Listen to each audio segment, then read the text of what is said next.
Today now we are discuss about heterotropic nutrition। आइए हम जानते हैं हेटेरोट्रॉपिक न्यूट्रिशन के बारे में, जो कि 3 पार्ट में बांटा गया है। पहला सैप्रोफाइट न्यूट्रिशन, दूसरा पैरासाइटिक न्यूट्रिशन और तीसरा holozoic nutrition.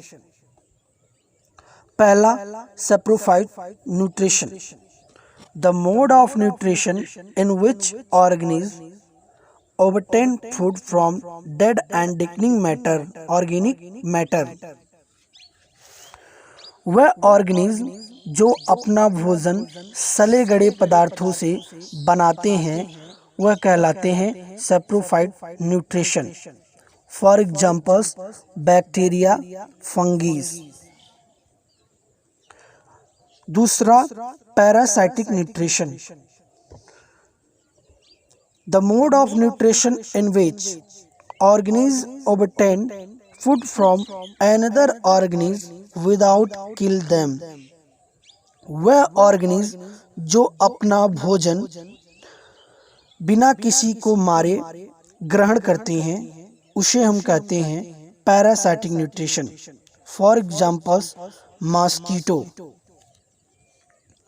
Holozoic nutrition, holozoic nutrition में ह्यूमन बीइंग्स का डाइजेशन आता है, जिसमें the mode of nutrition that involve ingestion, digestion, absorption and assimilation liquid और सॉलिड ऑर्गेनिक मैटर। वह न्यूट्रिशन जिसमें ingestion, digestion, absorption and assimilation की प्रक्रिया जिसमें प्रेजेंट हो उसे हम कहते हैं holozoic nutrition. That is for examples animals and human.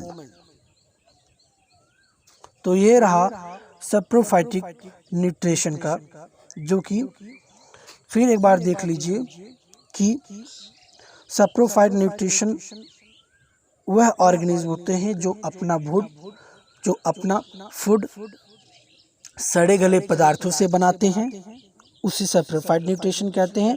जैसे कि बैक्टीरिया, फंगीज इसमें आते हैं। पैरासाइट न्यूट्रिशन वह ऑर्गेनिज्म जो अपना भोजन बिना किसी को मारे अपना भोजन ग्रहण करते हैं, उसे हम कहते हैं पैरासाइटिक न्यूट्रिशन। मॉस्किटो।